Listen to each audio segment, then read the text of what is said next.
Welcome back to BK Nothing But Nets. I got a good one today. Joined with my no Dylan today, but I'm joined by my boy Big Fan Breezy. Breezy, give us a shout out. Tell us where we can find your channel. Tell us what you got going on. Shout to Gary, man. Shout to Dylan. Shout to BK Nothing But Nets. Y'all can follow me at Big Fan Breezy on YouTube. You know what I'm saying? Or y'all could probably find me in the chat. You know what I mean? On this show. You feel me? Uh, it's good to have you here, Breezy. I didn't even see what was the final score. What was the final score here? It was Shit was ridiculous. It was like 113, 100. 117. Yeah. Wait, I was following the game, but I had dad duty for real. But I was following the game, and I'm not gonna hold you. What was interesting was Clowney and Drake Powell. Drake Powell wanted, like, he want to play in this city. He want to have his, you know what I mean. He want to, and Clowney too. They serious to me. You know what I mean. That was the bright spots I seen tonight. I like them on the floor together. I like the shot creation from Drake Powell. I like the quick release from Noah Clowney. He letting it fly. I think he had like 7 3-pointers tonight. I'm impressed. I'm impressed because yeah. I want to pass it to you saying this, Gary. We got to pay attention to Noah Clowney's player development too, because his player development is I'm not. It's looking real good right now. I'll say that. So let's talk about Clowney, because I'm glad you. Clowney had an excellent day shooting the ball. Clowney had shown some things. He hasn't shot the three ball consistently this year, but he has in the past. So I'm not super concerned about his three ball. He's developed a little midi, right? He gets to the hole better, so he's doing some things better. I still want to see more of a rim protector, shot blocker with his size and length, and he's a horrible offensive rebounder. Those are areas of concern for me. Is he physical enough to be a four, Breezy? Like, that's kind of my question. Is he a three or is he a four? Right?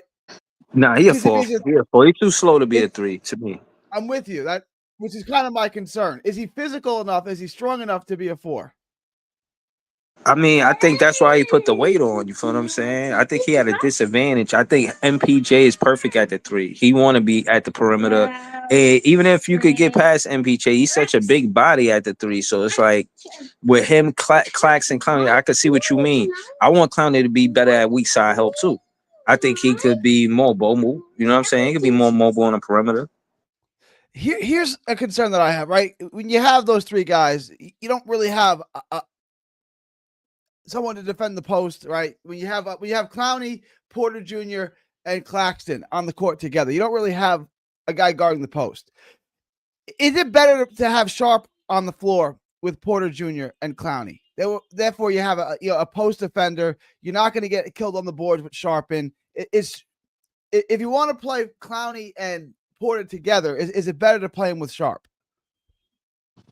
Nah, Sharp, man. Sharp, I seen him cat jumped over him in a rebound, man. Nah, man. Sharp man. You gotta do better than that, man. You know what I'm saying? I want to address John here. Clowney's confidence has gone up since he started being a starting four, and said it's on Breezy's show before the season started, and the move helped elevate MPJ and Claxton's game. He is playing with a lot more confidence. Early on in the season, you can tell me if you noticed it, Clowney's game, he seemed to be playing a little scared, a little hesitant. Since he's been inserted into the starting lineup, he's improved rapidly. Have you seen that too? Yeah, I like, and it's a shot attempts too, and it's like learning his shot. Like, I was looking at the play-by-play. I always go to that on the stats so I could see where they actually taking the shots from. Clowney like the elbow three. Yeah, really not good knocking down the middle three, straight down the middle three. He knocks down the elbow three and the corner three, but he's really good at the elbow three. I don't know exactly how many numbers. I ain't got the stats in front of me right now, but he knocked down a lot of threes tonight. I would say 7. I think he knocked down 7 3-pointers. And what I'm asking you, Gary, it's 7 threes today. Look at where he knocked it down.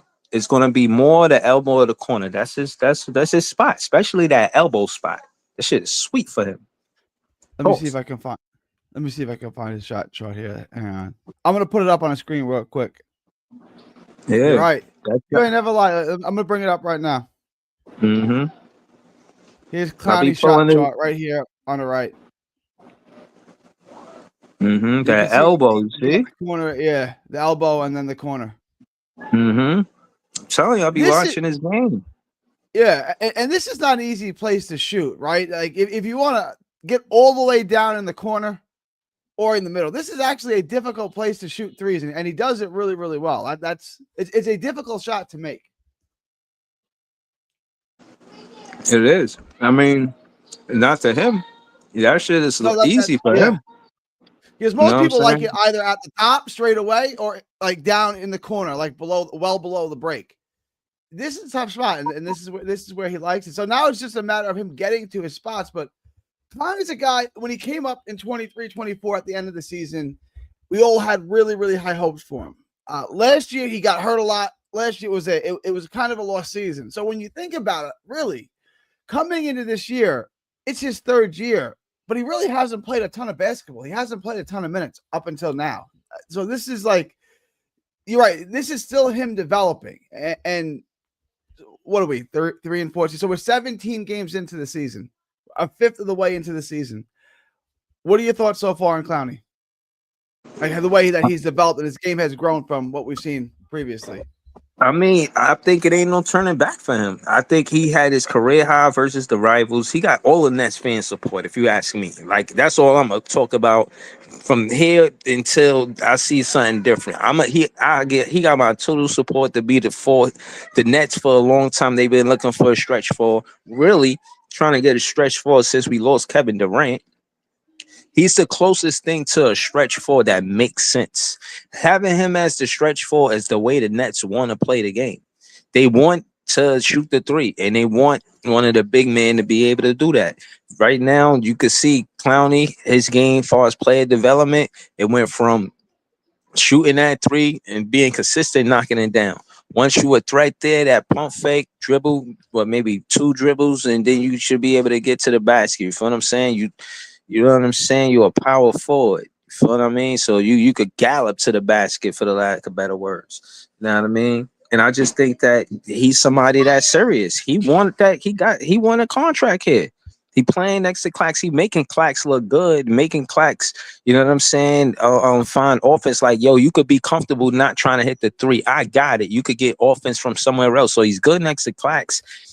As far as player development, the Nets gotta take him serious. And I'm not saying he more important than this and that. I'm not comparing him to the other players, but he showed player development, Gary, that yeah, they invested in him. Bro, they got Jawan Howard on as an assistant coach. You know what I'm saying? I think that's helping him right now. You know what I mean? So There's something I want. The other half of what we talked about today was Drake Powell. Drake Powell looked great. Drake Powell didn't play a ton in college at North Carolina. He didn't play a ton of minutes, so he doesn't have a lot of basketball experience either. But like you can tell that of all their draft picks, Drake Powell is the best basketball player right now. Both ends, he can shoot, he can create his own shot, he can get to the hole, and he can defend multiple positions. Can that be your 3-4, right? Like hypothetically, and this is best case scenario. Let's say we can get our shooting guard, Darren Peterson, in the draft. Is that something that you have moving forward, even if Porter's not a part of the plan in the future? Yeager at the 1, Peterson at the 2, Drake Powell at the 3, and Clowney at the 4. Is that something realistically you can build around, or is that too small? say that again. Say that lineup again. So Yeager at the point. Hypothetically, let's say everything goes well. Darren Peterson at the 2, Drake Powell at the 3, Clowney at the 4. Nah, you're not putting Drake Powell at the advantage at the 3. He got the advantage at the 2. We need Yago to play better. Let's just get that out the way. Everybody's looking for the player development because he's the highest drafted player. But we've seen the player development that stands out right now is Drake Powell over Yago. Not to say like in contrast, but we looking at all of the players that's being developed. And some of them, you know what I mean? Just when you give him the opportunities, like Drake Powell wasn't taking a lot of shots before tonight. This might have been the highest shot attempt night in his career. I don't got the stats in front of me right now, but I was watching the game. Bro, I seen him go baseline in the third quarter. It was like he Yeah. found a little floater between, instead of getting to the layup or to the paint, he hit it like a little floaty off the baseline. I said, I "Oh, know all he had right." a three. He threw the pump fake. He put the ball on the floor and hit the little. Yeah, that was the third quarter. I know exactly the play you're talking about. It was impressive. Yeah. Harlem, my dude. What are you talking about? What am I lying about? Tell me what I'm lying about. Harlem, a Knicks fan, he trying to cause chaos and pandemonium. No, I like Harlem. I haven't talked to Harlem in a minute. Hope everything's well, Harlem. But what am I lying about? Yeah, It's a distraction. It's a Knicks fan distraction. Don't let him sidetrack you. You know what I'm saying? His Knicks fan intentions are showing. That's all it is. I was concerned that when the Nets drafted Drake Powell, they just drafted Whitehead 2.0, right? Like they just took another version of Whitehead. He's much better than that already, right? Like Whitehead never had the ability to get to the rim. Whitehead was never a defender like this. Drake Powell doesn't seem lost. Like Yegor looks lost at times on the court. Like he looks like a rookie, I should say, right? Drake Powell does not look like I think he can be a little more confident with his three. Like I don't think he's 100% confident putting up threes, and he should be. But Drake Powell at no point looks like a rookie out there. He looks like a pro. He looks like a veteran on both ends of the court.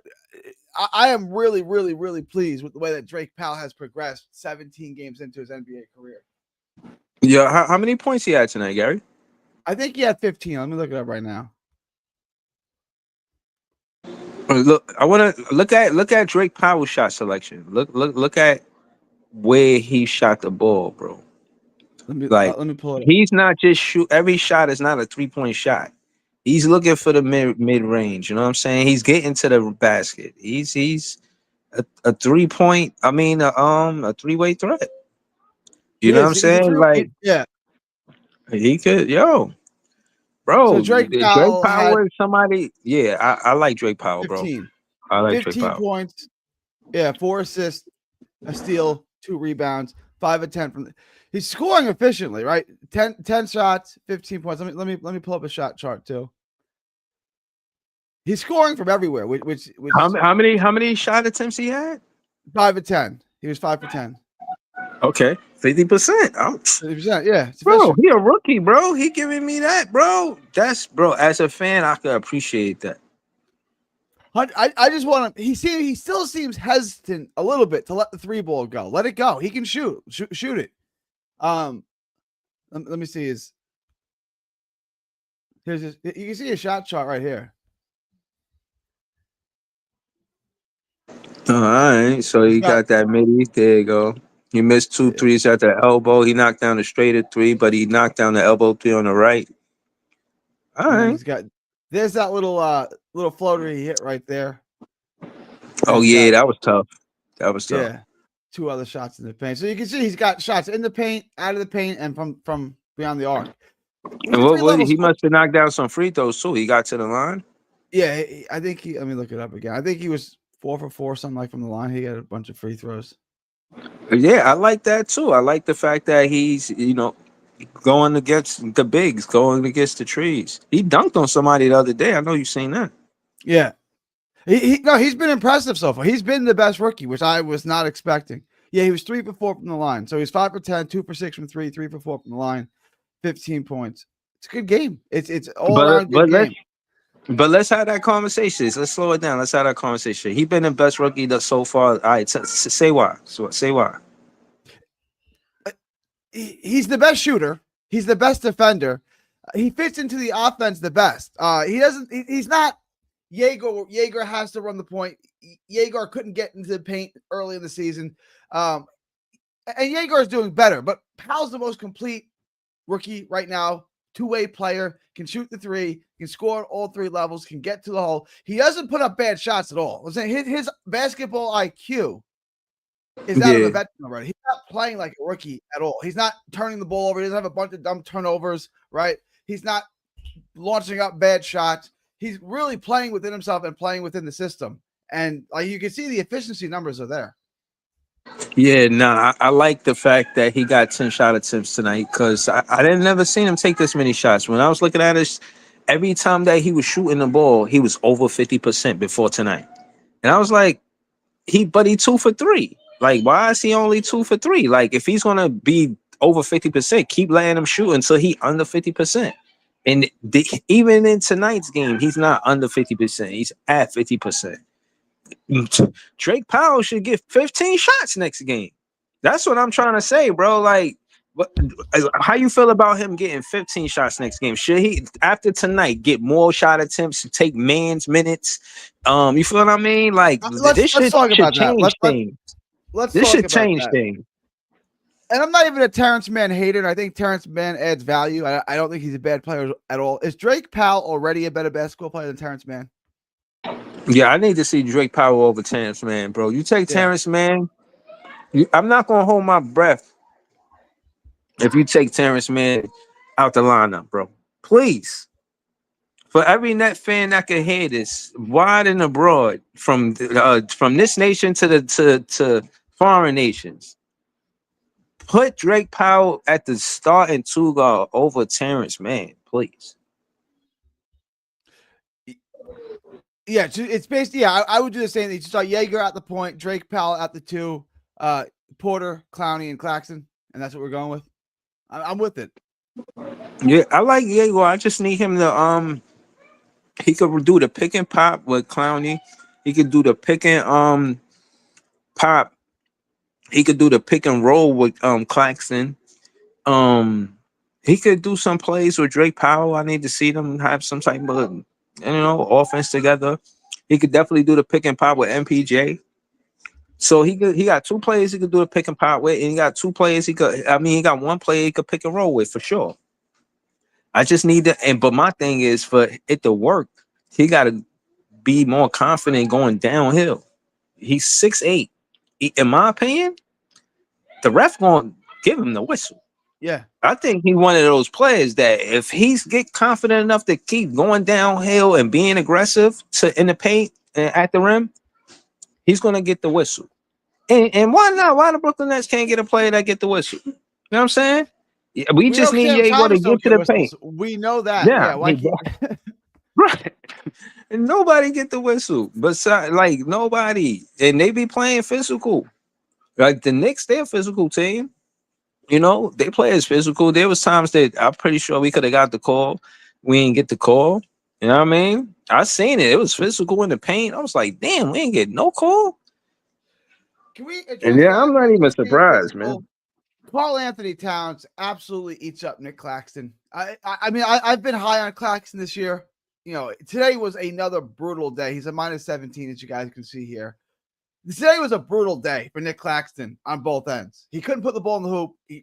4 rebounds in 26 minutes. There was nothing positive today from Claxton. And then Cat ate his lunch for him. Yeah, man, that shit was crazy, man. But tell me, It was leaving him open like for 3. I couldn't understand that. Like, never leave Cat open for 3. Never. he's getting Claxton's in a rough spot because he can't guard Cat anywhere. You're right. If he's gonna guard him, he should get in his grill and not let him shoot the 3. If Cat bodies him and big boys him, then so be it. But don't let him shoot the 3. That Claxton, every time they played the Knicks, Cat eats him up. This is a terrible matchup for Claxton. He can't guard him anywhere. Would you put someone else? Would you put Porter on him? Would you put? I mean, they don't have DFS anymore to put on him. Is there a better matchup the Nets have for Cat? Would you put Sharp on him? Is there a better matchup? Bruh, I'm gonna keep it real, bro. I was thinking of the same thing. And I really don't have an answer, bro. I'm gonna keep it real. The only way to stop Cat is Bolden now. You gotta commit to Bolden now. If you don't commit to Bolden now, if he touched the ball, bro, he's too. We don't have the personnel to guard him, bro. You know what I'm saying? Like, and my thing is, when I say Bolden now, as soon as he touched the ball, somebody need to run over. Cat gonna have 22 assists that game, cause ain't no way that we gonna let the offense go through him. We let the offense go through him, bro. He gave us a 30 piece, bro. That shit hurt, man. I ain't never been scratched by a cat so bad in my net fan life, man. It's a real. We do okay with Brunson, right? But it's Cat. We don't have any matchup for Cat. We don't have anything to slow him down. We don't have anything to get in his way. There's been games last year where Cat wasn't even hitting his shots, so then he's just gonna back Claxton down and score. Score at the basket. Cat's a headache for us. We don't have any type of matchup for him at all. Like nothing. Yeah, man. We need a dog. You know what I'm saying? If the Nets are gonna stop Cat, we need a dog. We need a dog to stop that Cat. If we don't get a dog in that paint, and Claxton is showing us he good, but he ain't no dog. And as a Net fan, it hurt to see the Cat do what he want to do like that in the Barclays. You're not supposed to let a cat do that in the Barclays. Nah, man. We got John here. Dun, What up, dun, John? dun. Hey Gary, hey Breeze, what's going on, Welcome back. guys? Friend of the show, What long up, what time up, John? co-host. John, it's good to have you back, man. What's on your mind?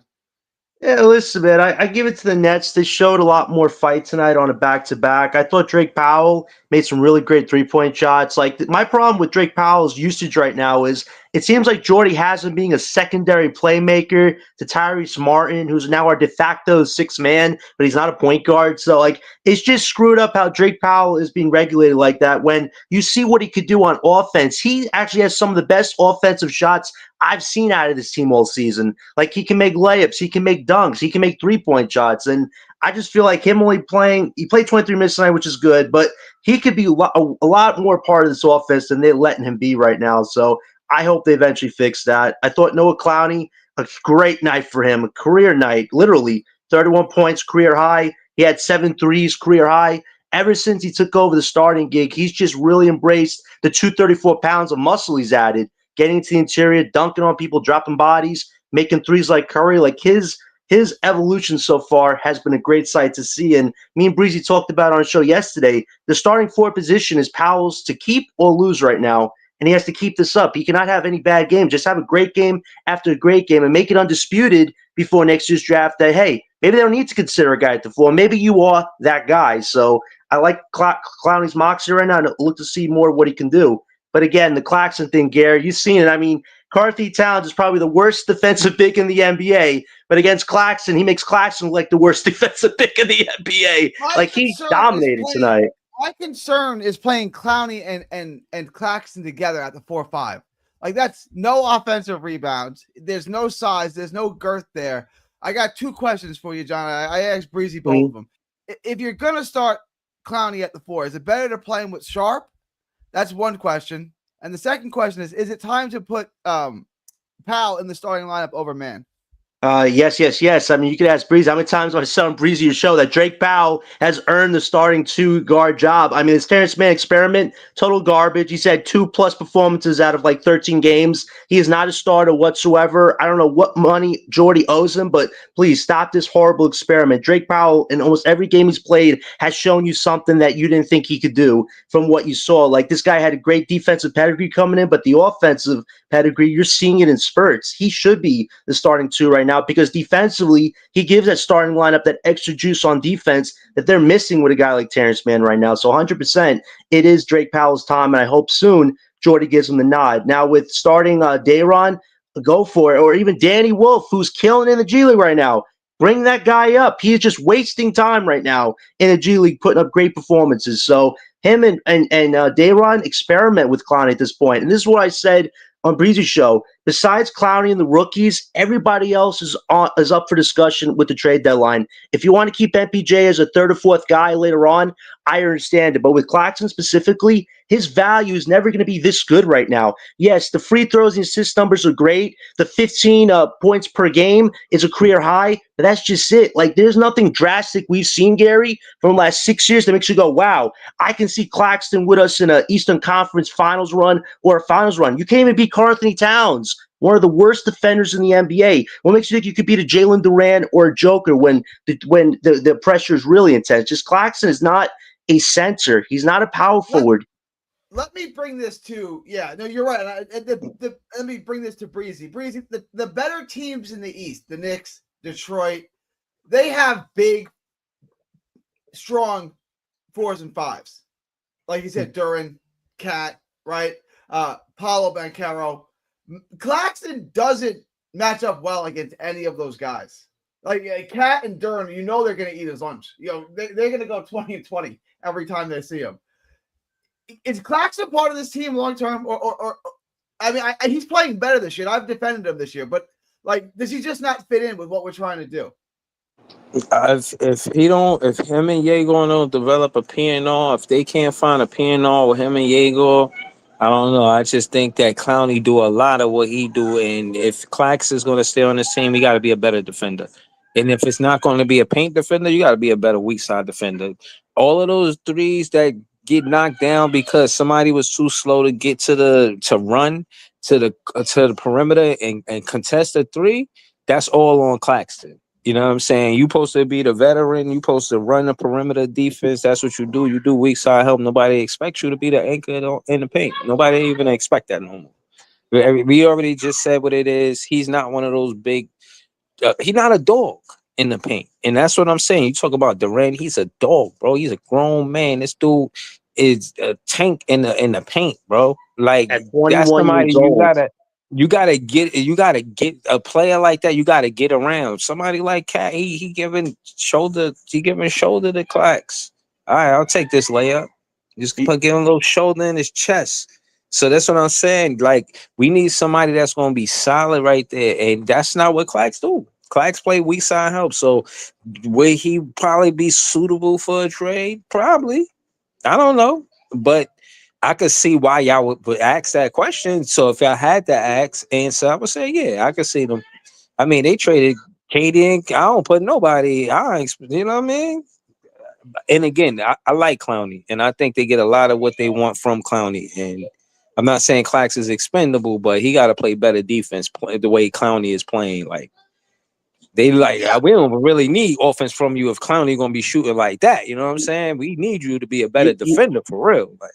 You know what's so interesting, Breeze? You brought up Yegor with the pick and roll with Claxton. Did you guys remember an interview a few weeks ago with the media with Claxton? He said, I need Terrence Mann as the point guard. I'm like, you have Yegor right next to you, bro, 6'8", who is a point guard, and you want Terrence Mann, a guy who's never been known as a point guard, to be your guy. Like, even this is the problem. Like, these rookies should be more part of the offensive sets, but these vets on this team, they're playing with each other. They're not helping these young guys, like, build up their games like they should. Like, and Claxton, what he said is a distraction. Like, Claxton needs to either amp up his game somehow, but we know where his ceiling is at right now, Gary. We've talked about it multiple times. You just got destroyed by a guy who's not even a center in Karl Anthony Towns. They even had their center tonight, and Claxton got mollywalked by him. Like, at the end of the day, we need an actual center. That was what was so upsetting about this past summer. There were multiple bigs in this draft. We had 5 picks. You passed up on a Ryan Kalkbrenner, for Pete's sake, and that kid's looked like one of the best bigs in the NBA. You could have traded Claxton this season. John, let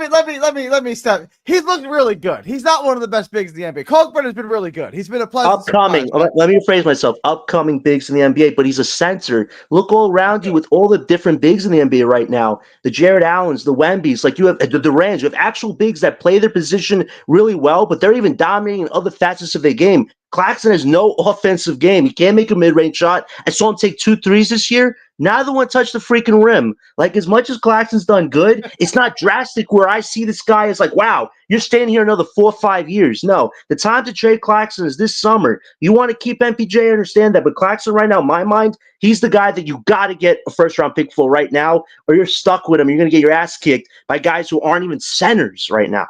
Let me put this question to both of you guys. Right? If it's not Claxton, if Claxton's a trade piece, which I agree that he is, and like I said, I think he's been better this year.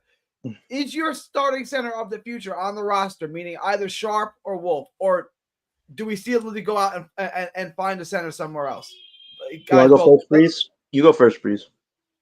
I think we gotta find him somewhere else, bro. I don't think it's Sharp or Wolf. I think Wolf is important though because he's a rookie and he got that contract. He got a 4-year contract. Drake Powell too. He ain't gotta worry about these guys in front of him for real. But to your question, yeah, you gotta go to the free agency. You gotta go and get a big from the free agency, bro. Sharp is good, but after he to blame too. You know what I'm saying? You was supposed to be guarding Cat. You wasn't, you know what I mean, guarding Cat.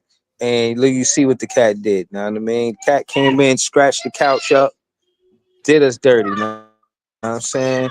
So I ain't with it, man. Know what I mean, we gotta get a big. We gotta get somebody that's the defense has to get around. You can't just put a shoulder in their chest and lay it up like that. You really gotta is they a more physical player in the paint. You know. And again, like Clax has to specialize in what he do on defense and have the same offense. You know what I'm saying? You and my thing is with Clax, what was most upsetting is your offense would have been perfect tonight because you could have picked Cat in foul trouble, but it didn't work out like that. So yeah, man, it is what it is, man. We might have to go to the free agency, guys. Is there anyone you have your eye on in free agency?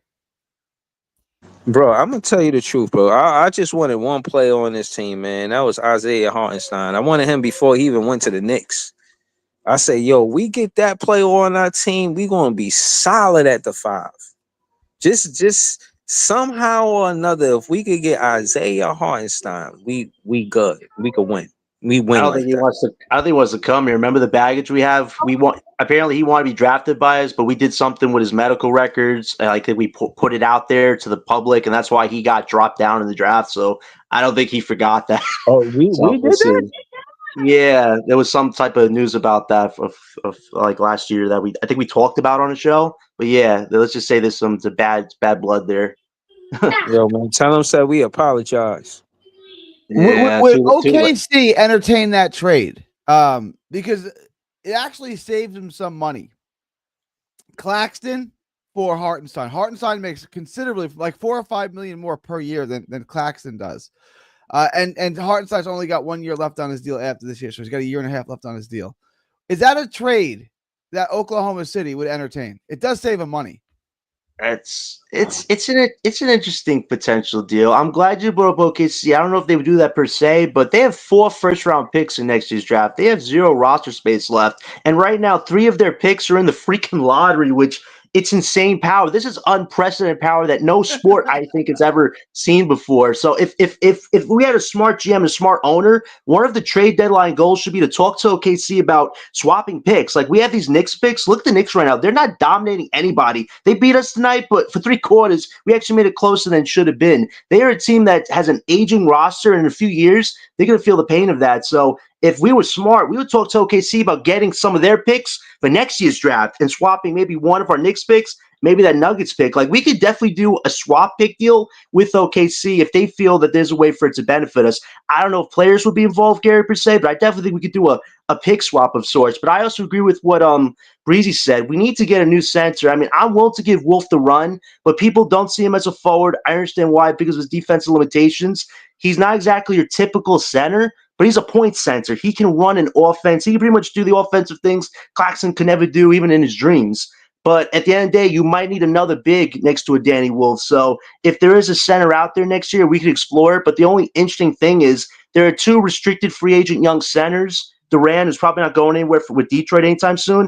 And there's also Walker Kessler, a guy who could not agree to a contract with Danny Ainge, and his whole season ended because of injury. So if you're asking who are the best available bigs next summer, it'd be those 2 young guys, but more likely than not, they're likely to stay. But the Kessler situation, maybe there's something there. But those are the 2 young bigs available in next summer. But I agree, if there's a big you can maybe through the trade market, if this Nets team wants to compete badly, explore that too. But I agree that Clax is not the center of our future. Dayron is most certainly Wolf, yeah. yeah, and Dayron's definitely not the starter either. The guy's a foul baiter. He's a great backup, but even him, his name has been mentioned in trade deadline discussions too, so he could be on the move as well. So I think Danny Wolf will get a shot with this team, but if you could pair a center with Danny Wolf, like what Houston's doing with Sengun and Steven Adams, that might be a model that the Nets could follow. So look for something like that potentially, but we definitely need a center because Clax is not giving you an interior presence. And to lose against a guy like Carl Anthony Towns who plays 0 defense, Claxton should feel embarrassed tonight with the lack of energy he gave you on defense tonight. Well, let me ask you a question, right? If you want to play these guys more minutes, if you want to play Powell more, and you want to bring Wolf in, and you want to bring you guys didn't mention, I want to see Traore. Mm-hmm. I don't want to trade Porter. Right? I love Michael Porter Jr.'s game. But like, does he have a fit here, or is Michael Porter Jr. a trade piece? If he plays well, if he continues, he didn't play well today, but if he continues to play at an all-star level like he has, are you looking to trade Michael Porter Jr. this year? It depends on what teams want to make. Offers. Yeah, it depends what the offers are. I've heard Detroit potentially, like they're looking at Laurie Marcus, Anthony Davis, which they have to pay a steep price. But for MPJ, there could be something work out there. But I would listen to what the value is. Like I agree, keeping him as a third or fourth option could benefit us. If you get a young star and you have him as like your vet third star option, that could work. But at the same time, me and Breezy, we saw a podcast after media day where this guy said, I'm taking this year by year, see how my back is. Like we just got to see where MPJ is at the end of this year. Like if or even before trade deadline. Like if his value is really good, then you maybe want to sell high when it's good. Or if you want to keep him, you got to see where his mindset's at. I think what he's giving you right now is good. But at the end of the day, he's also going to be in his 30s in the next 2 years, like a Chris Middleton-ish role, which could work for us too. But we just got to see like who makes offers for us. I would go if there's an offer that we can refuse for MPJ, you trade him and you get back the best value you can. But if there's no offer that makes you go, wow, then you keep him and trade Claxton. But if I was a smart GM, I would listen to offers on both Claxton and MPJ because right now, Gary, they have over $60 million of our cap space, and that's for the next 2 years. So if you want to compete next year, it's going to be tough if you keep both those guys. Now, if you keep one of them, it helps you be flexible. But again, what is the best offer you can get? And I think a few teams are definitely looking at MPJ right now for sure. We got it's an all-star celebrity panel. We got Pete from Nets Fans, in here too. What's going on, boys? What's up, Pete? We're talking about Michael Porter Jr. What's on your mind? Oh man, John, I'm sorry, I'm gonna have to shit all over you on this one. I have an umbrella, so it's good. There's a reason why we got a first-round pick to get him, right? Mm-hmm. The guy wasn't wanted. The guy was on a winning team, and the winning team traded him away. The numbers look great because he's on a shit team, taking like 30% of the shots. It's a little inflated. It's going to be inflated. Is the guy a great shot maker? Absolutely. Is he clutch? Sure. But it's going to be really hard to trade him at the trade deadline this year unless you get someone really desperate. The contract is $40 million. If you're a competing team, that means you're probably in the cap or in the second apron, and you can't take back more salary. So that means the Nets are going to be looking at taking in more salary, probably long term, something that Marks doesn't want to do. And with Claxton, he's playing the perfect point center for you in the Nets offense. Yeah. Why? No.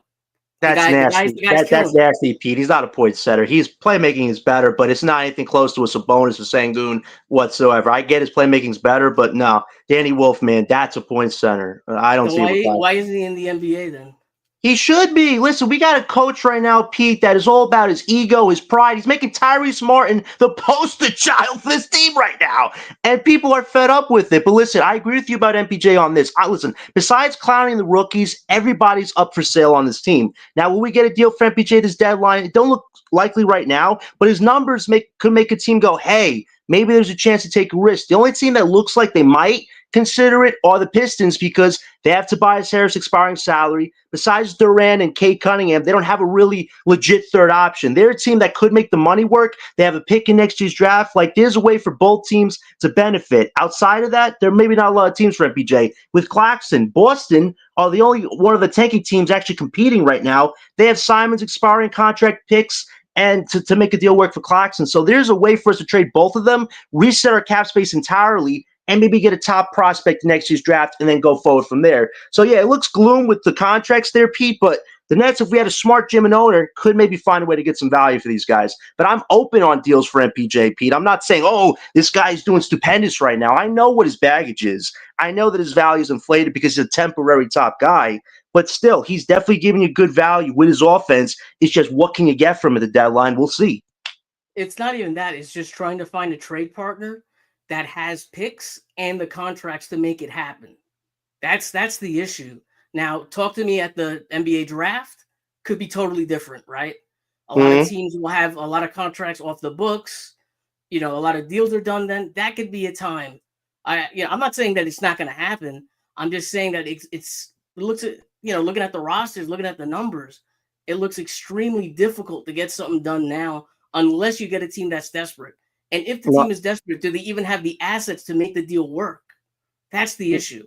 I agree with you. Now, here's a question for you. Do you think that they would save MPJ's $40 million expiring salary for next summer to make a big move for a star upgrade or a big piece that they, if they want to get to really be a competing team next year? Do you see that as being hypothetical with MPJ? If he could raise his value up like this, you save him for a big trade next summer?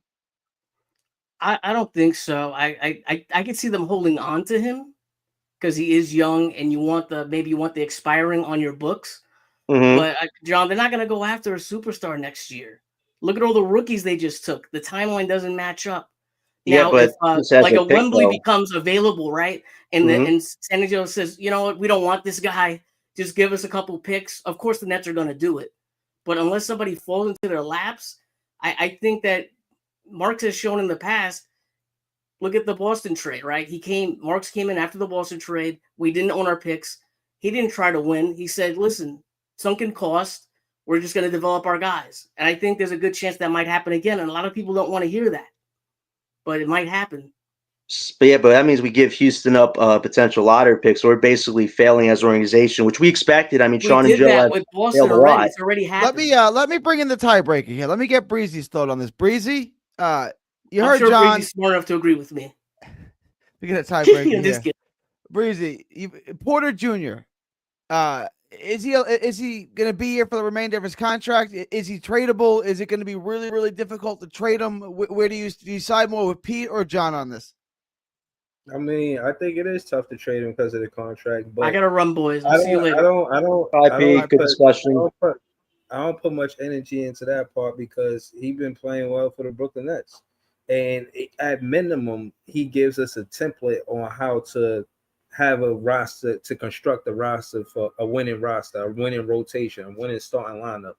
And from now on, I want to see three bigs. I want to see a big small forward. I want to see. That's why I don't want to put Drake Powell at the small forward, because he's a small forward, but he's a big two guard.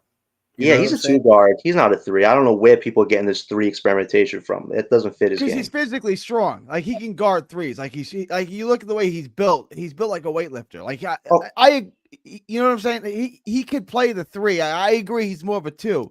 But let me ask you this though, both of you guys. You want three bigs, but that's the benefit of having a 6'8", 6'9" point guard, is he fills that role as a big, right? You know what I'm saying? He's a big body, so you can have. Yeah.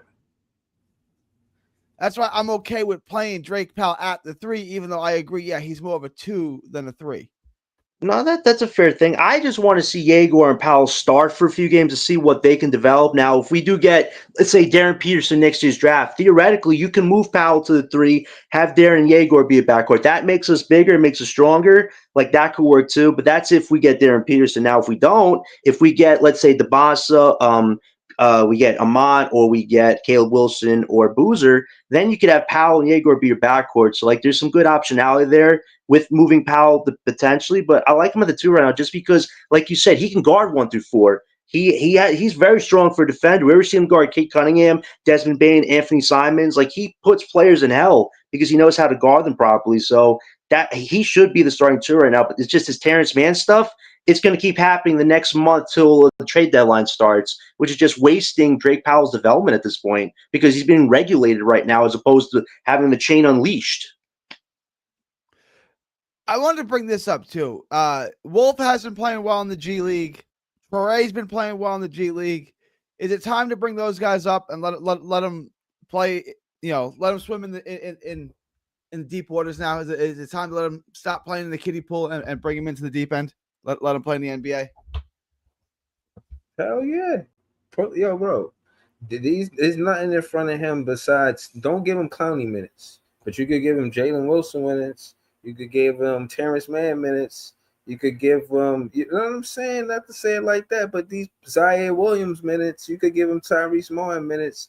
And my thing is, what I'm learning is what the Nets need is shot creator. I see that from Wolf.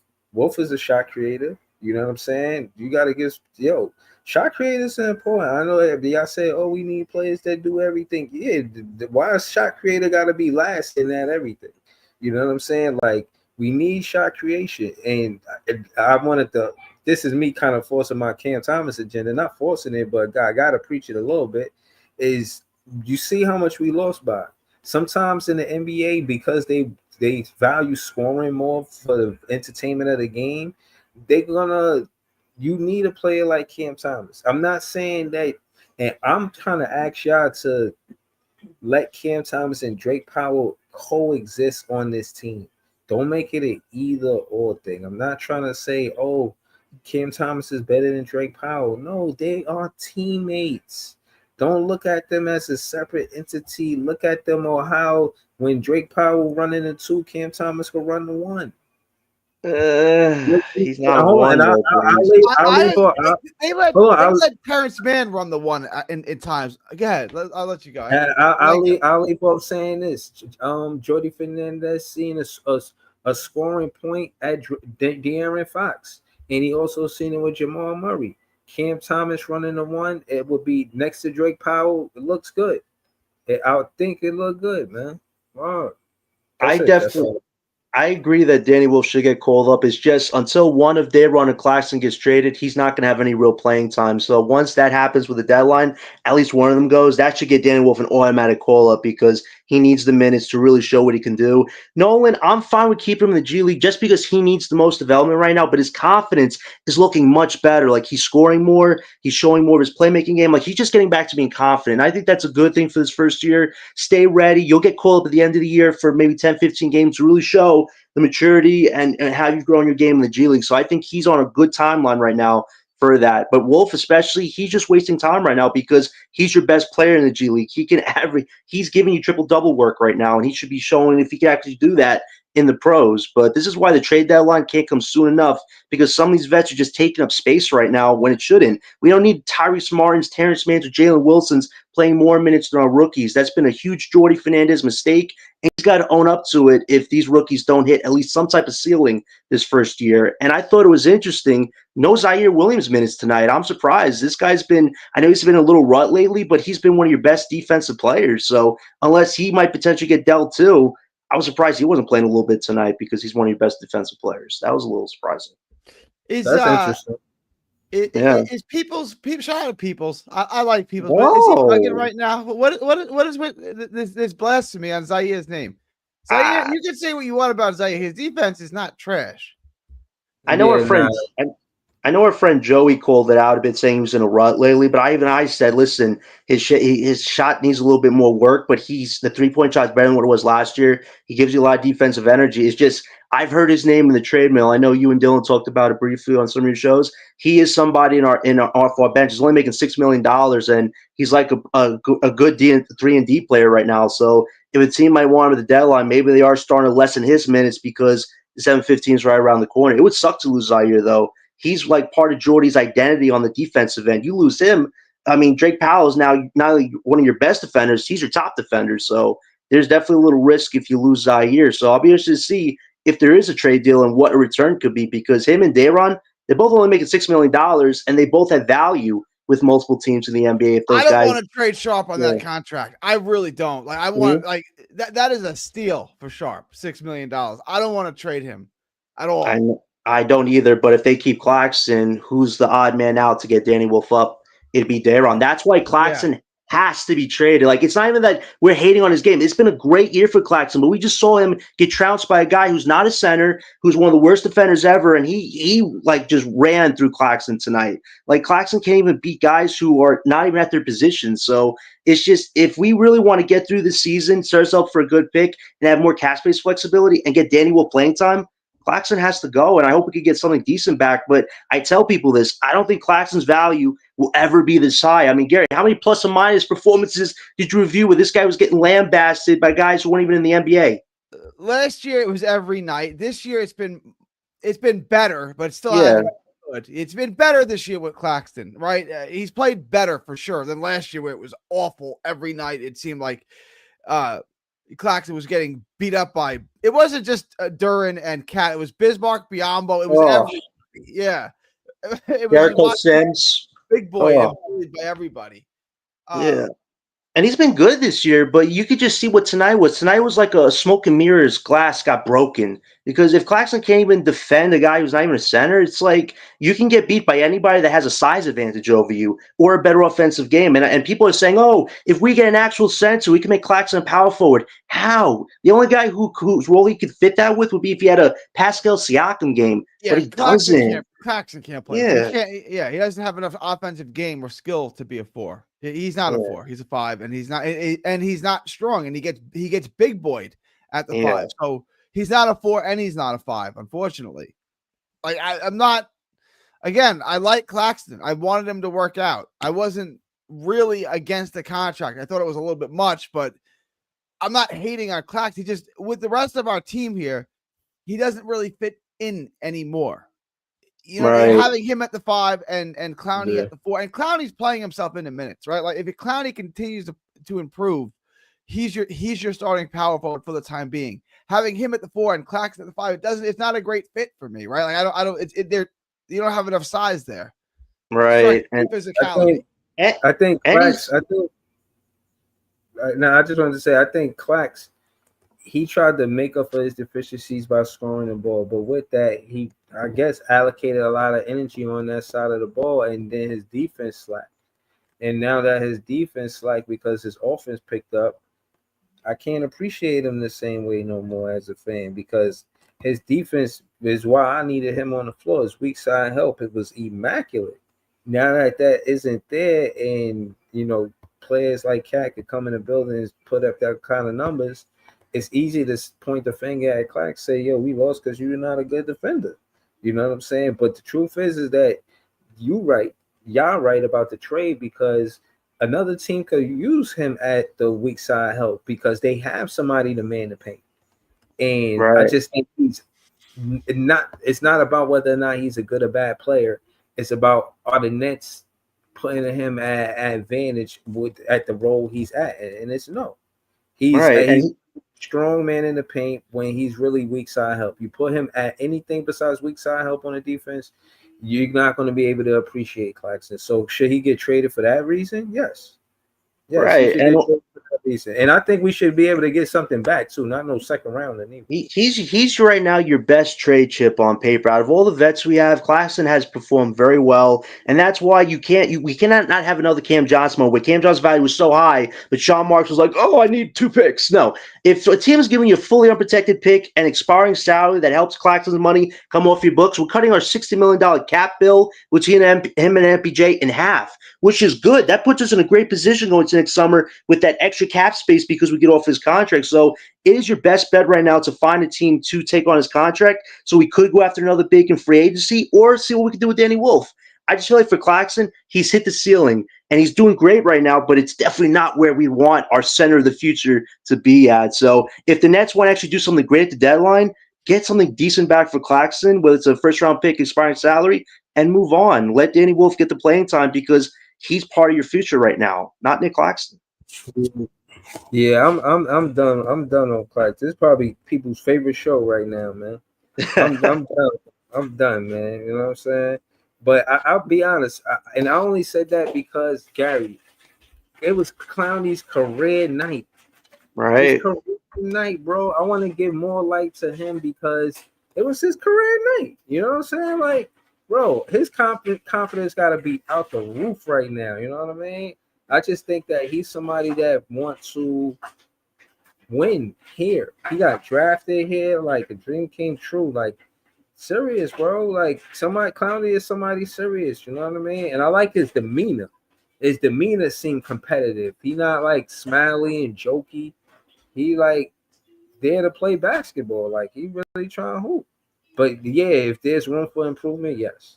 But the fact that he had a career night, especially on a night where MPJ was cold, yeah, man, he showed up. And I think that he's so dope that because of his contract on a rookie scale contract, if we was to get somebody like Cam Boozer next to him, bro, that'd be tough.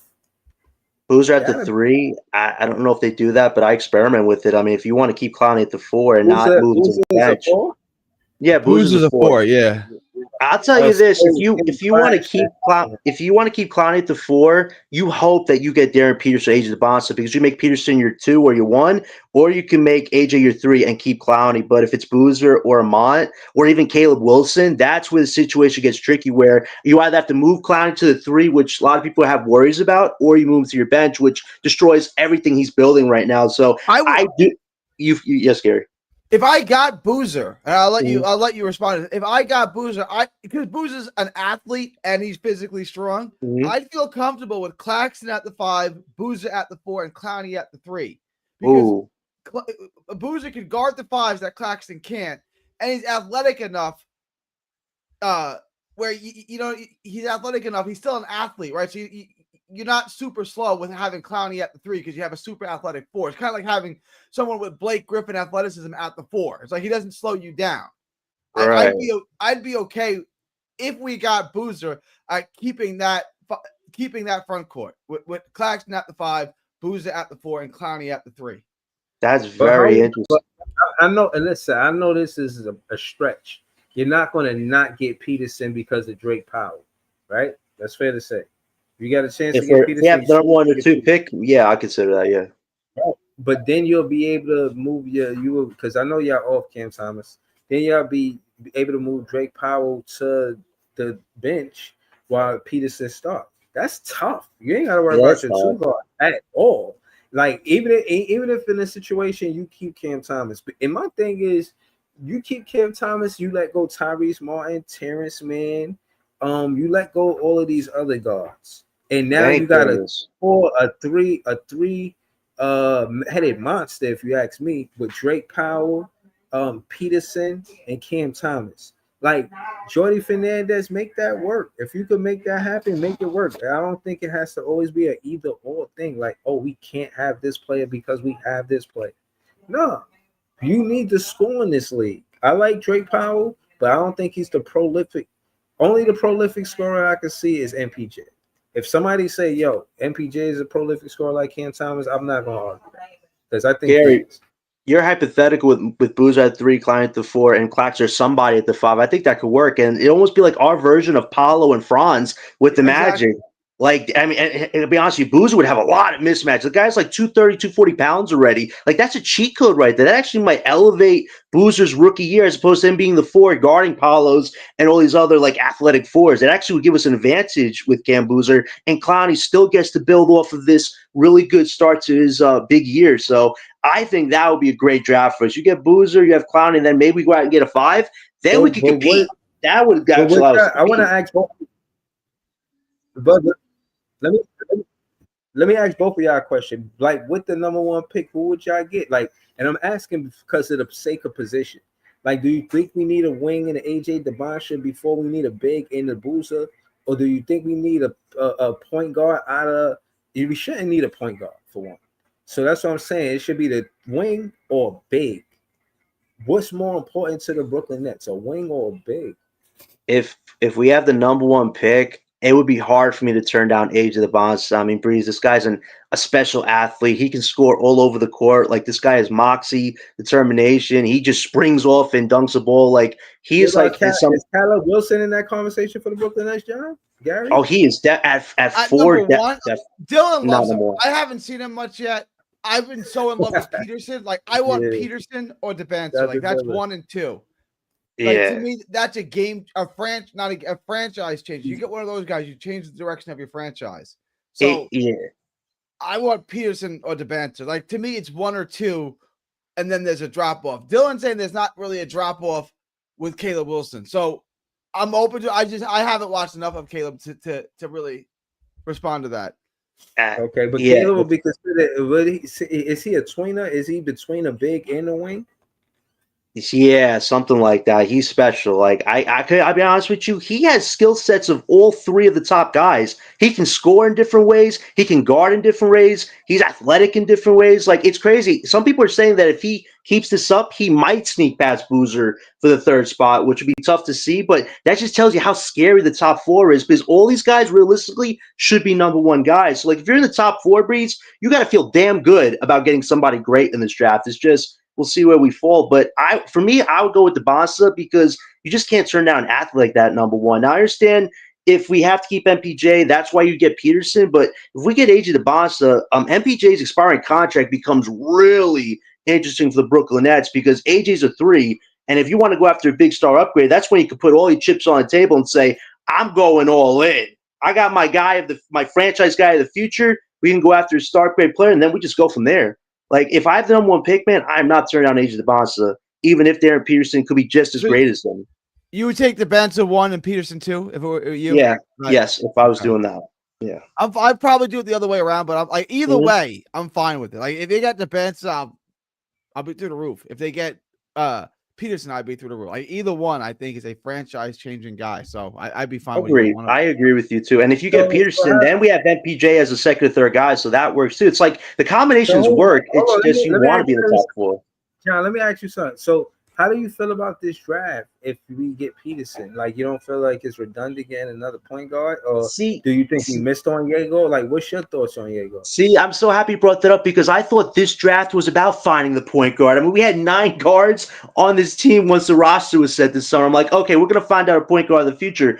I think Yegor, the fact he's gotten the playing time now and starting, it's been great to just see him show development, get better, get more confident going to the rim. Even tonight, Breeze, he went to the rim a few more times. Like, he's getting way more confident. And I know people are think about him being maybe a wing guard of some sort. Let him be the point guard right now because that's his natural position, and that's how he's playing well right now for us. So if we did get the boss, I'll let Yegor be my guy. That's the BYU connection. If we had that duo together, I call them the Brooklyn BYU Bureau because that's a duo connection right there. So, but if we get Peterson, it's hard to turn down a guy that gets a Kobe comparison, but I feel like this was the draft to get a point guard. Next year's draft feels like it's about the wings.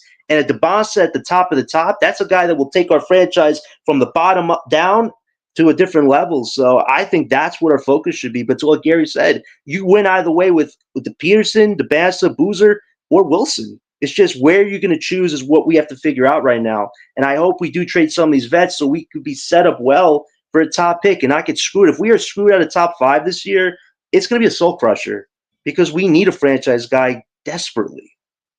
Yeah, if we go through all this and we end up with Yegor and Nate Ment, I'm not going to be thrilled. I like Nate Ment too, but it's like this is not what I signed up for when I sat through 2 tanking seasons. This is not what I. Nobody. Yeah. Sean and Joe should be fired, have the bags packed because Twitter's going to erupt like you've never seen it before. And the crazy thing is the NBA, I know they have some type of sway here, but the Brooklyn Nets are where they should be. We actually have a owner who said, I actually want to tank for a top pick. He helped me out with the China stuff. Like, we are a team that needs that franchise guy to build something because obviously we have an incompetent organization, but the players on the court, that's what matters, the talent, not this good character BS that they're trying to swindle us with. You have a chance to get a top 4 guy next year's historic top draft. Do not waste his chance or else there is no real way out of this. It's where you have to look at who's available and throw all your assets at. But we've done that twice, and it screwed us. If we do get a top 4 pick on draft lottery day, I feel great about us going in a great direction. But we just have to get there first. And Jordy right now, he's worrying me because this guy wants to win every game possible, especially against the worst teams who have no problem purposely throwing the games to you. Like, Jordy needs to be told, listen, just play your rookies.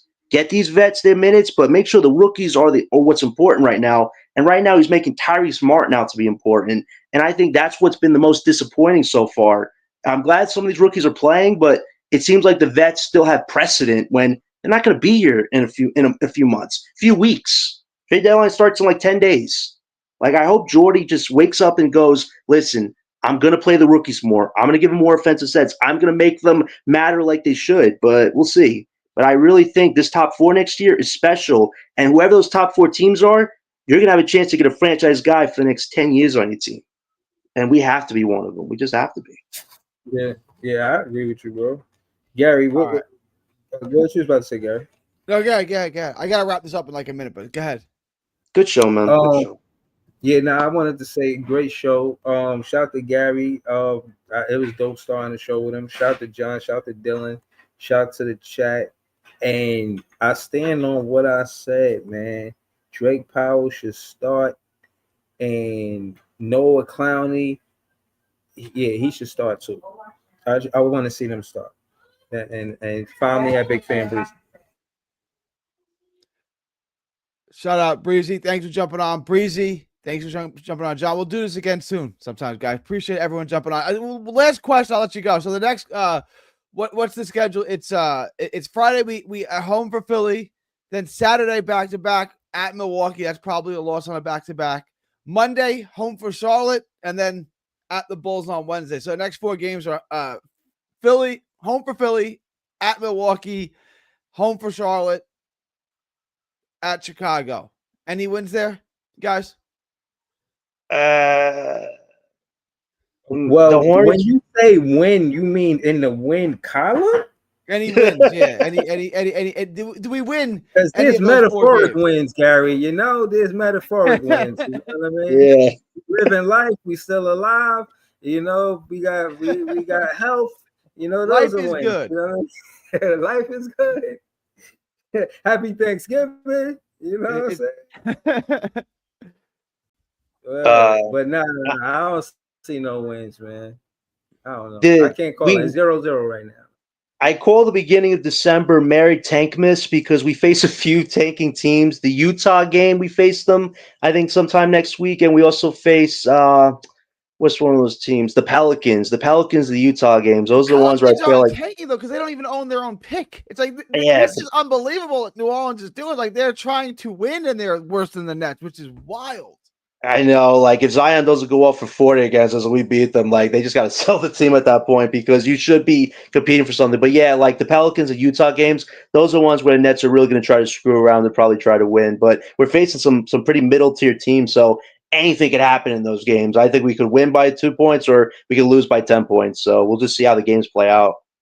There's some winnable games coming up. I don't know if you guys think that's a good thing or a bad thing, but you got home for Philly, home for Charlotte, and then you got home for Utah and New Orleans. Like, there's some winnable games. They're not going to lose all those games. They'll get at least one of them, probably 2. I'm not trying to be the bearer of bad news for the Tank fans, but I'm just saying. Would you agree they're not going to lose all those games? You're not going to lose home for Philly, home for Charlotte, home for Jazz, home for Pelicans. They ain't going 0-4 in those 4 games, right? If you play the vets in the fourth quarter minutes, probably not. But if Jordy calls audibles and says, I'm just throwing 2 or 3 rookies out there, anything could happen at that point. But the way Jordy's been doing this, the vets keep playing important minutes. So that could be what tilts 1 or 2 games in their favor. That's just what we've seen with Jordy. Go ahead, Breezy. Yeah, let the rookies win one of these games. And that'll be nice because show the fans that y'all didn't miss on this draft. Show us Jaeger and Drake Powell close the game out in the win. Show us.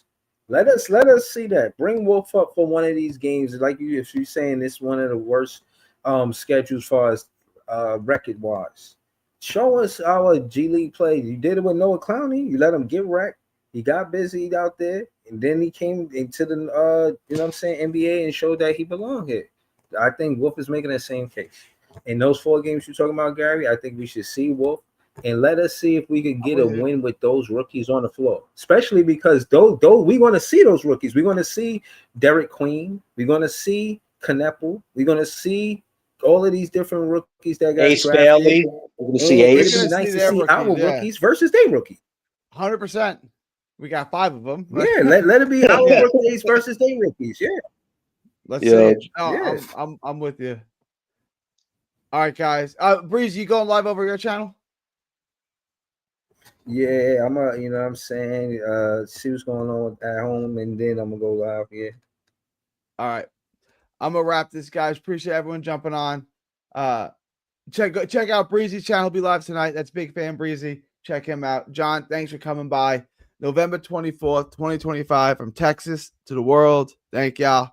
God bless.